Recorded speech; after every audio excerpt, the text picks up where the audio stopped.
son? The shot put throw. It didn't look like one. You're here training to go to OSA and all that. That's what you're doing? Hold on, Andrew, hold on. Listen, Brodie, you have a really good base, right? We can start with that. There are 6 phases to complete shot put throw. We're going to focus on step 4 and 5, which is the transfer phase and then the delivery phase. Alright, so you already have dorsiflexion. Your knee and your hip are flexed. You could increase that a little bit more, but it's good to start with. Your shoulder is abducted and your arm or your elbow is flexed with wrist extension. However, when you hold the shot put out here, you're increasing the moment, which decreases the mechanical advantage. So in order to increase the mechanical advantage, you want to decrease the moment and hold the shot put against your sternocleidomastoid. So try that. You want to have knee and hip flexion on your back leg, good. Hold it against your sternocleidomastoid and give her a throw.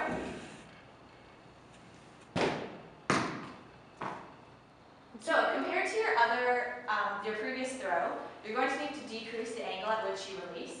So the optimal angle of release is 42 degrees.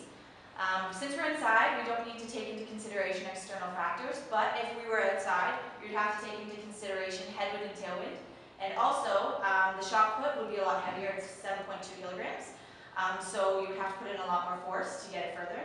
And you would also have to take into consideration the gravity that is acting down on the ball. If you were to release it at 42 degrees, it's going to be a lot harder to throw it further than if it was a lower angle. If it's higher than 42 degrees, it's going to be even harder to throw it at a further angle, so you're going to need greater force in order to get the distance that you want. Alright, Brodie, so from what we've told you thus far, let's see how you have improved from the beginning to now. Okay, so you can go ahead and take your time, and let's see what you can do.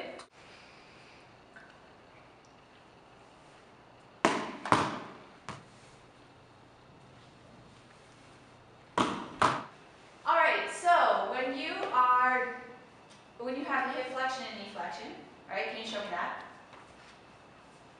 Perfect. Alright, so right now you're loading your muscle up. So when you actually do the throw, you want to continue through and you want to push through the shot put and you want to bring the back leg back and follow through so that you keep your momentum going all the way forward, pushing that ball as far as it can go. Okay, so let's see that.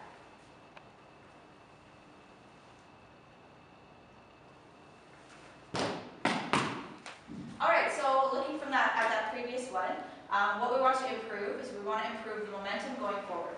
So when you load your muscles on your back leg, can you just show me that? Good. Alright, when you come forward, this arm is going to be out forward.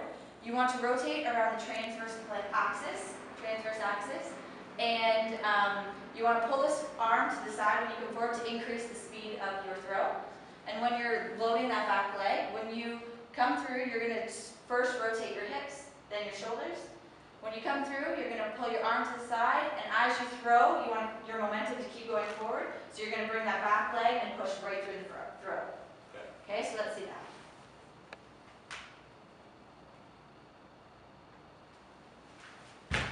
Rapidly improving, son. Alright, son, so practice is just about coming to an end. It looks like you've made progress. So again, we're going to make sure, we'll set you up for one final throw, make sure everything's good. So alright, just to recap. So we're going to make sure that your knee and your hip are flexed, your ankles in dorsiflexion. All your weight is on that back leg to load those muscles in order to get all your momentum going forward. Make sure you want to have a smaller moment, which will increase your mechanical advantage. So you want to have the ball right against your sternocleidomastoid. Good. Your arm forward so that when you rotate, your arm's going to rotate around the transverse plane. Your back leg from that loading is going to go forward, and you want all your momentum going forward. You want to release at a projectile of about 42 degrees. That's optimal. Again, it's going to change based on the external factors. And you want to make sure that all your momentum goes forward in order to get the distance that you're going for. Okay. All right? Yeah. Take everything she just said and give it all you got, son. All right, here we one go. shot.